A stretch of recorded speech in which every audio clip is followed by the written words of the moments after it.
嗨，大家好，我是侃评书。今天是2025年2月24号，这一期咱们继续胡聊胡适、胡指、胡威还有胡锡进老师今天A 股三大指数集体调整，截至收盘，沪指跌0.18%，深成指跌0.08%，创业板指数跌0.67%，北证50指数涨0.13%。这个看上去涨跌幅度都不大，但是这个盘面所孕育出来的这种风险呢，还是非常大的。一看就是山雨欲来风满楼你看指数都是0.1、0.01，但是你要看盘面频繁跳水，然后被拉起来，全市场成交额连续第二天突破2万亿，但是今天比上个交易日上周五缩量1000多亿，一半的家数上涨，一半的下跌，就是一半是海水，一半是火焰。主力资金流出是将近700多亿，尾盘都有不同程度的跳水的迹象。不管怎么说这个至少是放量滞涨这么个形态已经出现了，这个就不是什么好事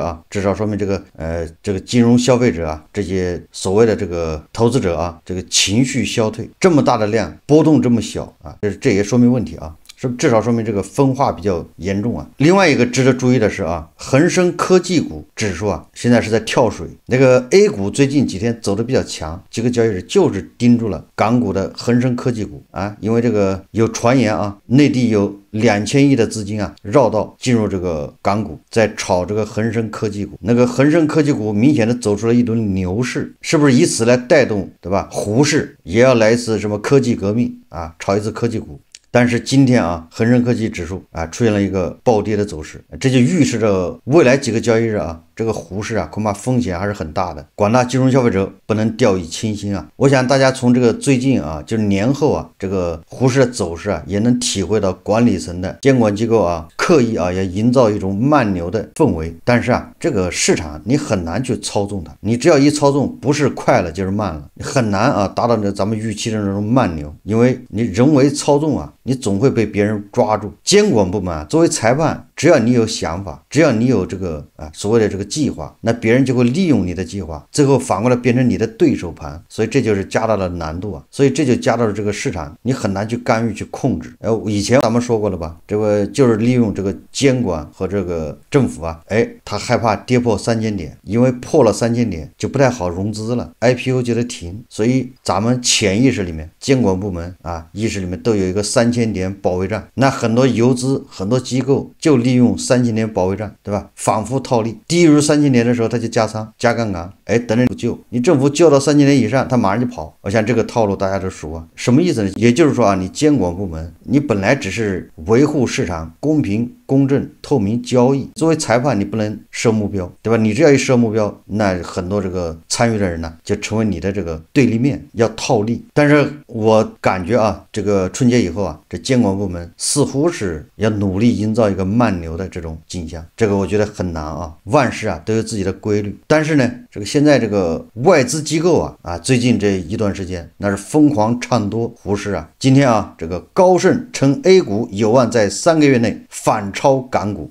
高盛在2月23日报告中指出当 A 股与 H 股收益差距超过15%时，市场领导地位有95%的概率出现反转。基于此，高盛认为在估值优势和政策预期支撑下， A 股有望在未来3个月内迎来追赶反弹，预计将有2%的超额回报。此外，A 股相对 H 股的估值溢价已从3个月前的34%收窄至目前14%。如果回升至过去1年的平均水平，意味着 A 股估值约有10%的上升空间。也就是高盛全面看多中国股市。但是这个高盛也认为他说随着全球基金加大对中国的投资， H 股仍可能是首选，尽管 A 股短期内可能会出现改善的势头，预计未来3个月 A 股表现将优于 H 股。这个瑞银证券他也说认为中国在人工智能等领域创新和突破正在不断增加中国资产的吸引力，中国科技的不断突破让更多机构认为全球投资者将会不断加码投资中国。这个高盛还说啊，中国经济增长的良好前景叠加潜在的信心提升，预计可能带来超过2000亿美元的投资组合资金流入。不仅如此啊，说外资机构还在不断深入挖掘优质中国资产，积极进行布局。不少外资机构表示啊，预计中国今年将在新质生产力和高科技制造领域取得更多的突破。关于外资啊看多胡适啊，大家可以看视频啊。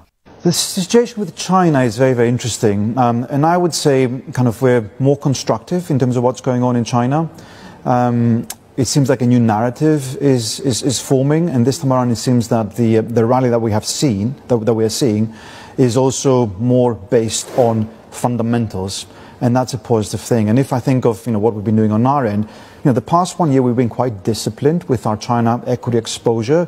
Whenever there's very negative sentiment, we've been buying the weakness.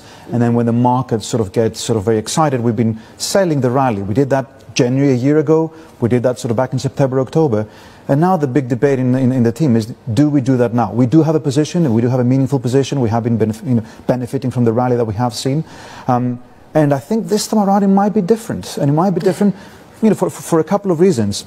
The first one is, back in the September-October rally, right? Back then it was hopes around fiscal stimulus when we all knew that was 6 months, 6 months away from NPC, and we all had to wait about what happens with on the tariffs front. Now that was all about expectations.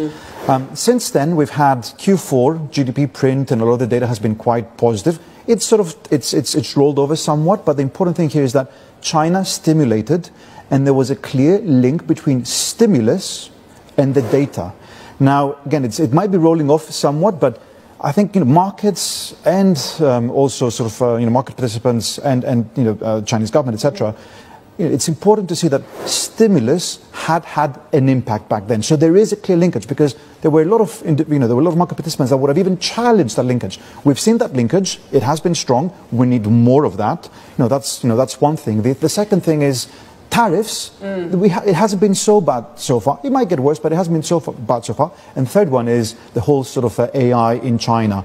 A new spark, a new narrative, which is exciting, that has potential, can have more legs. So you took advantage of the volatility since September, that 24th press conference, of course. And now that you're saying that this could be different this time around, what would you be looking? And I know you say your team is trying to come up with the strategy at the moment, but would broad exposure make sense, or would it be sticking with the AI theme?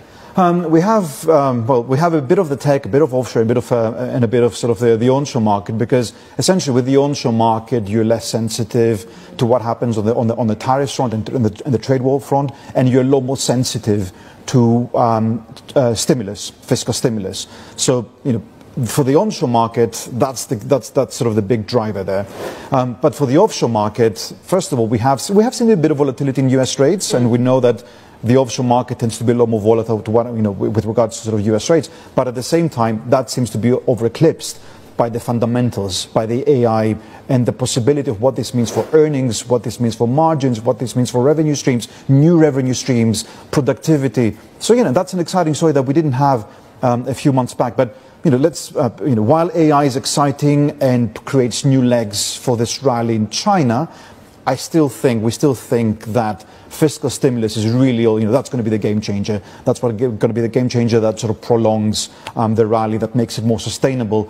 And we hope and expect to see a bit more on that front. 这个外资啊，对中国资产、对胡适的评价也是在一念之间啊。前2年还是 L 型复苏，对吧？就是年前还是叫什么？叫通缩陷阱，很难走出来。这个 DeepSeek 啊出来火了一阵子，这些外资机构啊又纷纷改变他们的这个观点。所以说啊，这些外资机构的看法啊，也仅仅啊只能是参考。大家还记得吧？年前这个叫抖音难民，对吧？叫什么洋务运动？这个美国人呢都跑到小红书上面，中美大对战，这个轰轰烈烈烈的中美大对战现在跌到什么地步了呢？似乎悄无声息了。不是给美国人上了一课吗？不是美国人开悟了吗？怎么现在没有下文了呢？对吧？小红书上面的那些美国网友去哪儿了呢？对吧？我记得那一阵子我刷抖音一刷全是外国人呢。你看这种啊叫一哄而上，结局就是一地鸡毛。某种程度上啊，这个科技股所谓的杭州六小龙何尝不是这样呢？对吧？现在炒得很热，再过上1个月恐怕又是一地鸡毛啊！这种事情干得多了。但是最近啊，这个人民币的汇率啊还有不小的变化，也就是说人民币在升值。按照逻辑啊，人民币升值啊对这个胡适啊有一定的好处，算是个利好。但是这个利好力度有多大呢？这就不好说了。总之升值啊有利于这个人民币资产，但是这个升值是短期行为还是个长期的，是暂时的还是什么一个其他情况，这个还有待于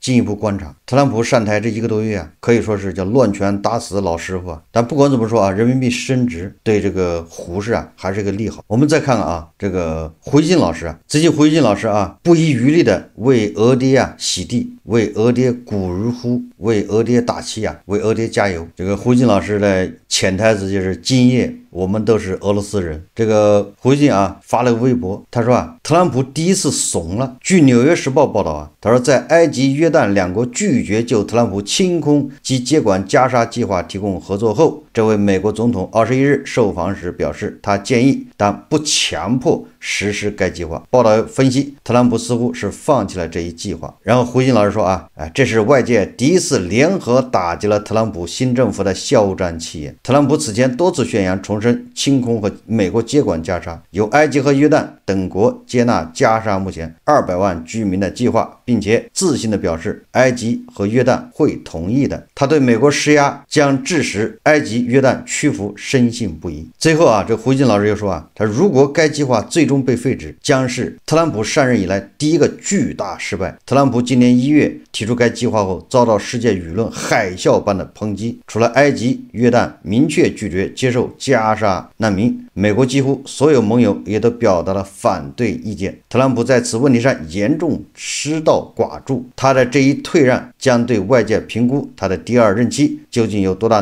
能量产生重要影响。你看胡锡进老师啊，在对待加沙和俄爹的问题上，那是标准的双标。这个特朗普对加沙，对吧？这个是这个态度，他刚开始建议把加沙的这个200万人呢都给迁出去，然后美国要占领加沙，然后在那做房地产开发。那特朗普这个做法遭到了欧洲对吧？还有这埃及、约旦他们的反对。胡锡进老师说这叫失道寡助上任以来巨大的失败。特朗普对俄乌问题所有的发言、所有的做法，那胡锡进老师是不是照单全收那特朗普又是英明神武，对吧？一脚踹开了欧盟，踢开了这个乌克兰，跟俄爹，对吧？单独谈判，俄罗斯熬出头了。怎么到了这儿，胡锡进老师就听不见欧盟，听不见乌克兰，甚至听不见这个美国国内好多人骂这个特朗普？怎么这样他就听不见了呢？怎么就不说失道寡助了呢？这是不是典型的是吧？相信选择性的支持。同样一个特朗普说俄爹的，只要有利于俄爹，他都认为是的。很多黄俄还很多川粉都是这种心态，川黑也差不多，对吧？特朗普在俄乌问题上遭到了痛骂，胡锡进老师看不见什么失道寡助。对，特朗普在加沙问题上遭到别人的痛骂，这叫失道寡助。这还不算或许这个只要不牵扯到大国，这胡锡进老师稍微还冷静一点。一旦这个俄乌或者是加沙牵涉到大国，那胡锡进老师马上就更乱了，因为一边是俄爹，对吧？这是生物学父亲，一边是养父，对吧？没有办法寄养在这儿，人在屋檐下不能不低头养老金还是人家发呀。但是这个毕竟生物学父亲和养父之间那还是有点疙疙瘩瘩，不太和谐，互相防着的，所以这个就让做儿子的难受，所以胡锡进老师就有点别扭。你看他今天胡锡进老师又发了一个微博再次给俄爹背书，替俄爹这个赌咒发誓。他这么说的他说特朗普全力改善与俄罗斯的关系，会不会削弱中俄关系？这是很多人关心的战略大三角的话题。在美欧有一些深度分析出现，甚至有人编了一个反向基辛格的标签，考量特朗普是不是在朝重置大三角的方向走。特朗普全面改善美俄关系的决心很大，他甚至多少将乌克兰问题看成了拖累美俄缓和的障碍。他肯定有削弱中俄关系的考虑，但他能有什么工具来实施这个野心，受到了广泛的怀疑。你看看啊，所以这个胡锦老师啊，现在也比较这个就是那种风箱里的老鼠啊，两头受气，受夹板气啊，既希望这个特朗普对俄爹要温柔一点，又觉得这个特朗普跟俄爹一好啊，是不是对这个养父啊就差一点，养父这边就受压了，他就不好解释啊，所以比较尴尬，比较别扭，所以他就一厢情愿的赌咒发誓，对吧？这个生物学父亲是绝对不会背叛养父的。因特朗普突然转向，受到最大冲击的肯定是欧洲。你看看，这都是胡锦老师啊一拍脑门，这就欧洲是最倒霉的。同时，他会改变中俄关系的外部环境，但他触动不了中俄上世纪90年代以来持续发展全面战略合作伙伴关系所构成的强大内容。胡锦老师这么一说的话，他恐怕就忘了啊，自上个世纪70年代以来，那大国和美国那持续发展，那构建起来的内容，那现在怎么要改写呢？时过境迁，是吧？环境变了，都要改写，哪有什么宣写铸就的友谊啊？万世长存，有这样的事吗？俄罗斯和大国的关系这几百年来不是不停的变吗？怎么到了胡锦老师这儿就变成永恒的不变的呢？说老胡因此对中俄关系很有信心。我觉得特朗普走进莫斯科这一路线改变对大国的影响被夸大了，还在替俄爹找补啊，对吧？还在为俄爹全面倒向美帝，在那儿啊玩命的扇他的遮羞布啊。他这个文章特别长啊，说最后他说向大家展示了西方舆论的分析之后啊，这后面是老胡自己说的啊，他说老胡想说俄美关系突然改善是重大地缘政治事件，重置了全球地缘政治的一个重要维度，但是这种时候中国人一定要自信，我们应尊重俄罗斯的战略利益和外交权利，也就是我俄爹你们不要乱管，对吧？我俄爹有这个外交的权利，说达观看待俄美关系正常化，对吧？俄爹跟美国好，那也是对的，对吧？俄爹举起反美大旗，那也是对的。你这么一说的话，不就是俄爹做啥都是无条件支持呗，对吧？俄爹这个前面不是反霸权吗？反美国吗？这个加州老师说的，俄爹举起了反美的这个大旗，我们跟在后面，俄爹这个时候也是对的。现在俄爹跟美国搞好关系，关系正常化也是对的，这就是俄爹干啥的无条件支持，不就这意思吗？他说特朗普团队在这中间有一些令全世界意外的表演，展现了华盛顿的善变和自私自利。我们嘲笑华盛顿的反复无常，既然你看胡锦老师他是嘲笑特朗普，对吧？反复无常，那你怎么凭什么就认定这个特朗普调停俄乌战争就是倒向了俄爹呢？俄爹就是熬出头了呢？你既然说这个特朗普反复无常，你怎么就能断定俄美关系就能如期恢复呢？也就是这个黄俄就这么短短的一篇文章里面，到处都是自相矛盾的，就是自己扇自己耳光。中俄关系需要超越乌克兰战争的爆发，也要超越围绕它结束的复杂谈判和安排。恐怕这话他自己都整不明白到底啥意思，就强行的拔高一下这个文章到最后拔高的自己也整不明白到底要表达个啥。老胡写的这个关于俄乌的这些评论确实让人大跌眼镜有很多人说为什么老是聊胡锡进老师？实际上胡锡进老师在我们这是个符号，对吧？他是一群人的一个代表，是一种思想的代表。就我们要透过现象看本质，我们已经把这个胡锡进老师肉体已经抽离了，对吧？我们聊胡锡进是聊他这种思想，对吧？他游离于那种人性泯灭和一息尚存之间，对吧？当外在环境发生变化的时候，他又充满了一些人性，对吧？似乎找回了人性。一旦外在环境发生变化的时候呢，他的人性马上消失殆尽，然后面目狰狞他有的时候表现出来又是对中国是叫忧国忧民希望大家好，但是一旦接到命令或者是看到这个风向不对的时候，他马上又开始一切都是刚刚好，我们要感恩感谢。胡锡进他不是一个人，对吧？他是这一种思潮。我们如果仔细看一看，仔细想一想，我们有的时候难免也有胡锡进的影子，对吧？也就是在这个社会，你活在当下，你很难免俗就是多多少少恐怕身上也有胡锡进的影子。所以我们经常聊胡锡进，某种程度上也是自我反省。你只有不停的自我反省，你看问题才能会超越一些，对吧？这个立场超越这些媒体，对吧？这些自媒体的这个说法，你会有一个新的更高的或者更透彻的一些看法。所以我们不厌其烦的要分析就是胡锡进思潮这种现象，对吧？你把加头老师禁言了，那加头这种思潮就没了吗？你看还有胡锡进老师举起了大旗。这胡锡进啊，所以说他一如既往啊，还是老样子，满嘴跑火车。表面上看啊，分析的是头头是道，其实说白了就是给对吧中俄打鸡血，顺便啊再踩一脚这个美国，再踩一脚欧洲，对吧？风景此处独好，对吧？我跟俄爹的关系令人羡慕，牢不可破，不就这意思吗？胡锡进在里面啊，利用美西方的这个说法呀，美西方把特朗普的这个行为啊叫逆向基辛格，就是跟基辛格做的事情反着来。基辛格做的不就是中美之间吗？对吧？关系要好，然后对抗苏联吗？逆向基辛格那就是反过来，美俄之间关系好来对付大国。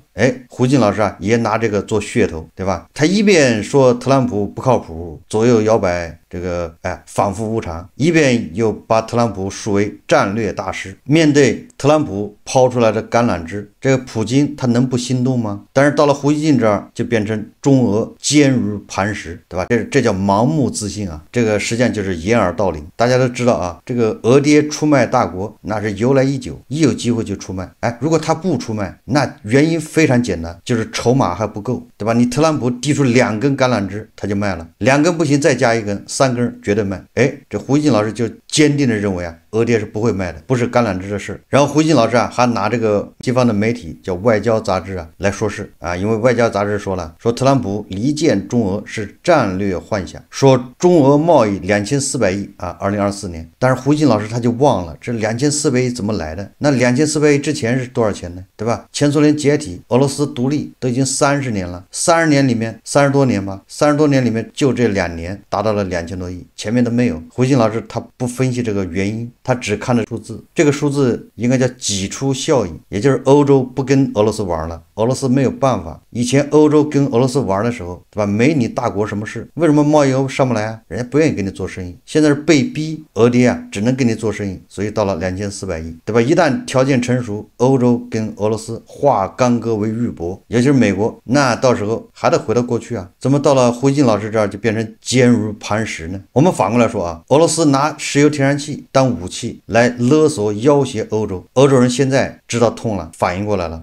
那你说大国他还能上这个当吗？大国要重蹈欧洲的覆辙吗？如果俄乌战争一停，对吧？一停火，这俄罗斯缓过劲来，地方啊要多少要取消，对吧？这个对俄罗斯的制裁，那对俄罗斯来说很简单，占我便宜的，对吧？从我这拿走东西的啊，老老实实都得还回来。什么叫占便宜？什么叫拿东西呢？对俄罗斯来说啊，对吧？他因为打乌克兰，他导致无暇顾及，比如中亚，对吧？认为那是他的后花园，你们谁在那儿找事？这回啊都得统统的作废，对吧？你什么中捷乌铁路啊，什么这个那个的都得重来。那个时候他就腾出手来敲竹杠子，所谓的东方亮，对吧？在西方失去的要在东方找回来。换种说法就是俄罗斯他得找一个人帮他买单，对吧？光自己买单这负担太重啊，他也不甘心啊。所以胡锡进老师啊，对吧？一边这个大气啊，鼓吹要自信，对吧？要对跟俄罗斯的关系啊，那要大家自信。这几天啊，连续啊为俄爹背书。老胡认为不会背叛大国，让人感觉啊不知道从俄罗斯拿了多少钱，是不是那个俄罗斯人呢给加藤老师送蜂蜜的时候，顺便给胡锡进老师也送了2罐，这都不好说啊。最后啊，借网友的一句话说啊，胡锡进老师就是拿西方媒体的料当佐料，炒一盘爱国大杂烩，对吧？非要说中俄关系刀枪不入，然后顺便踩一踩美西方。按照胡锡进老师说法，特朗普要真要搞定了俄罗斯，那俄罗斯他的投名状是什么？他拿什么取悦特朗普？所谓的特朗普是俄罗斯的间谍，所谓特朗普有俄罗斯的什么，对吧？这什么小电影，对吧？俄罗斯人手上有特朗普的小电影的，那这些无非都是借口，都是叫什么转移视线的。普京拿什么做礼物跟特朗普交易，对吧？普京拿什么做筹码呀？跟特朗普交易。普京的投名状是什么？否则的话，特朗普为什么给普京这么大一个忙呢？胡锡进老师难道真的自己不去想一想吗？所以说胡锡进老师啊，在这儿打鸡血，扯着脖子喊，对吧？我爹不会，恐怕连他自己啊都不相信。好，这期节目我们就聊到这里，感谢大家收看。如果喜欢我的节目，欢迎订阅转发，也可以在下方留言评论，谢谢大家。